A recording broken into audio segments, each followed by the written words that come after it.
We're going to church today, y'all. You ready? All right.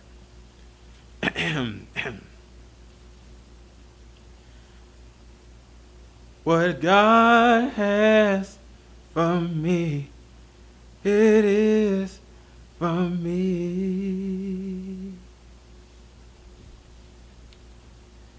What God has for me, it is for me.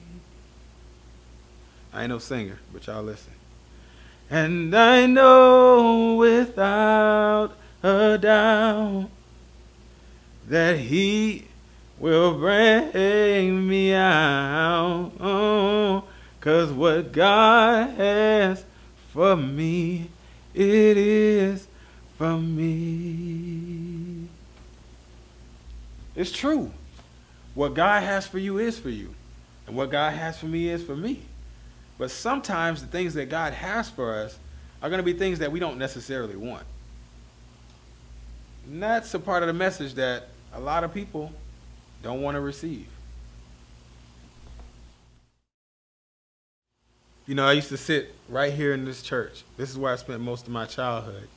And I used to sit right next to my father, who was a minister, and now the pastor of this church.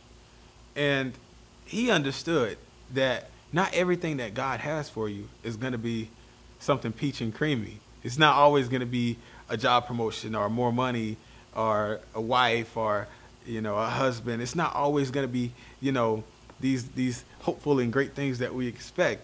Sometimes it's going to be a test. Sometimes it's going to be a trial.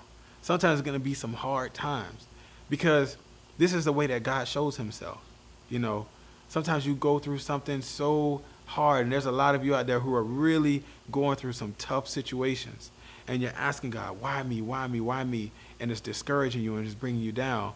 But you have to see it as a blessing, because if you really want to be a vessel for God, and if you really do want to aid in building up the kingdom, you're going to have to go through some of these things, because this is how God is going to show himself, how he's going to reveal himself to you and to the circle around you. You know, there were some people in the Bible who God had some things for that they didn't necessarily want. You know, Moses didn't want to do the job that he had for him at first, and he argued against it. Jonah went a different direction.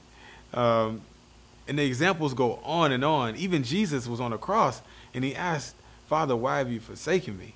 And how many of us at times feel like God has left us? But in all actuality, he's right there, about to give us a testimony. See, we get so wrapped up on the test that we forget that the testimony is on the way. No matter what you're going through, nothing is bigger than God. Everything in the Bible, every testimony in the Bible is grand. It's large, it's huge, to show that we have a big God who can overcome anything. There's nothing too big for him. So my message today is, no matter what you're going through, count it as a blessing that God is using you as a vessel. And there's nothing too big for him. And one piece of advice I would give you, you know, when your electronic device breaks down, you take it to the manufacturer. But when we have problems in our life, we tend to take it to everybody who can't help us. And in the end, we come back and we finally get on our knees and take it to our Maker. But wouldn't it make sense to take it to him first? What God has for you is for you. And remember that no matter what it is, whether it's tough or whether it's something that you're really going to enjoy right now in the moment, it's a blessing. And you can use your testimony to bless others and help build up the body of Christ. I hope this helps, everybody. Hotep. New video every Wednesday and Saturday at 7:00 p.m. Eastern Time. Make sure you follow me on Twitter, subscribe to my channel, and check out all of my books. They're right there. Right there. Right.